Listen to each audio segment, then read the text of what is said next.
The Canadian military's water purification system is up and running again. In Iqaluit, a storm shut it down in late November. People have not been able to drink the water in the city for 8 weeks now due to fuel contamination. So this is a major, very important source of drinking water for them.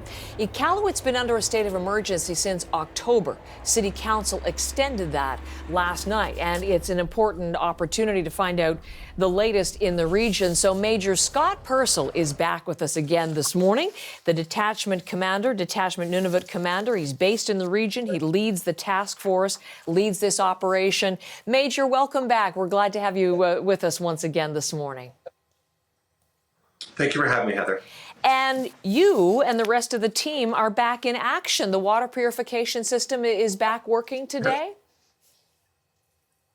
It is. It's been working for just over a week now, I guess we'll say. We've moved it from the Sylvia Grinnell River site and brought it back into one of our own facilities. So we've moved it indoors. We're still using the raw water from the Sylvia Grinnell River. So we've just simply moved the site out of the weather. Yeah. In case anyone wasn't following the saga, explain what happened to knock you sort of out of business for a couple of weeks. Yeah, it's the natural weather that we have here. Unfortunately, it's not the weather we normally have in provincial Canada. Most of us are used to. It can be a little rougher here, and some of the equipment that we have just wasn't holding up, unfortunately, to the strong winds and the temperatures. Knocking over the tent, and it wasn't protecting your system. So you've moved indoors now. But can you explain to me then, does that mean you have to truck the water in, or how do you get it from the river to you? Does it add to the logistical challenges? Oh, for sure. 100% it does, yeah. So still drawing from the water. The Sylvia Grinnell River we're very fortunate because it's such a pristine raw source to draw from in the first place, which is fantastic. But now we have to take that river draw, put it in the trucks, bring it back to our facility, and do the production there. So it's a little bit more time, but we've brought in the right equipment. We still certainly have the right operators here to do the job, and we're back up and producing the water for the residents here to drink. And just as I look at these pictures again, sort of a neophyte to this, even though the ice is on the river, able to draw the water that you need from the river and then truck it to your new location. Not a problem there caused by the winter? Yeah, it's not a problem. I mean, yes, as the winter goes along, the ice will thicken and the draw will be less. But at the present time, there's still plenty of water flowing through that river for us to draw from. And then how much are you able to purify each day, Major, in this reverse osmosis system? How much are you able to create for the people of Iqaluit? Right now, we're able to meet the needs for sure of whatever the city is asking for. So they've not yet tapped us out, that's for sure, which is a great thing. So whatever they're asking for at the present time, we're able to produce for them. When we first spoke, you began this back on October the 23rd, the mission arrived. And you were telling me in our first conversation that this was a bit of a milestone, that usually Canada's reverse osmosis purifiers, the whole system, goes elsewhere in the world. This was the first time you were responding to a crisis at home. How has it gone, the whole mission there at home? It's great. There's lots of lessons learned, of course. We've certainly had to jump over a lot of hurdles and overcome barriers, but we've certainly done that.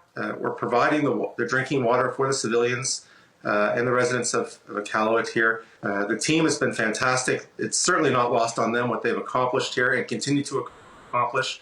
Every day there seems to be something that comes up where they can write it down and it's learned, and whether we purchase new equipment or we retrofit our existing equipment to make it work up here. The residents and people that speak to the team when they're out, they're filling up at the gas station or at the grocery store, what have you, the welcome that they're getting from the residents here is just amazing. Everyone is so thankful that they're here and doing the fantastic work they are doing. That's good to hear, because there must be a huge level of frustration as this continues on some 8 weeks after the fuel contamination situation began. Are you getting any indication how long you might be there and continuing to do this work, Major? Well, the current request for assistance is here to the 22nd. There is a 2-week option for extension if required, but we're hoping by the 22nd of December, everything is good to go and we're drinking out of our taps and there's no problems. But I know the city of Iqaluit and the government of Nunavut are working hard every day. They're trying to make sure that all the I's are dotted and T's are crossed and everything will be perfect for when they do flip that switch again and give us the thumbs up to drink the tap water. So I know my kids will be happy. I was going to say, well, that's going to be my question to you. I was going to say, perhaps the end is in sight. Not that you're going anywhere because you live in the community and you have a family. You have 2 young children.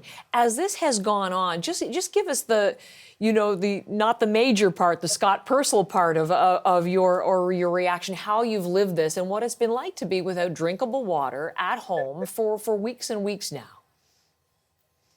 Yeah, I don't want to say we're getting used to it, but we are, unfortunately. But yeah, drinking the bottled water, thankfully our kids aren't on formula or anything of that sort, so they're able to crack open a bottle and do that themselves. But it is not the same as just going to the tap and being able to pour a glass of water and drink it there. They're always, you have to be concerned and make sure that you're not just in the middle of the night going for a drink of water out of the tap, that you're having the bottled water, I guess, so to speak, or pouring from the bucket of the good purified water that we're making here. From the bucket that you're creating.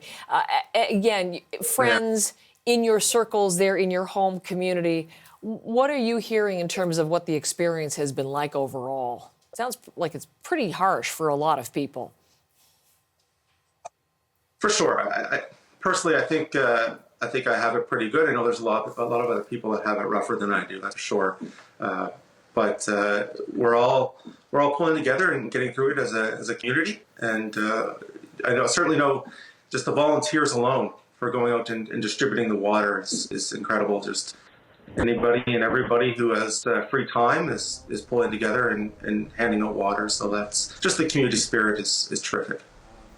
Well, may it all be resolved by that December 22nd, just in time for the peak of the holiday season for everybody up there in Iqaluit. Thanks for the time, Major, again, and we'll be checking in and following along closely, as always. Anytime. Thank you, Heather. Thanks. Major Scott Purcell from Iqaluit with us this morning.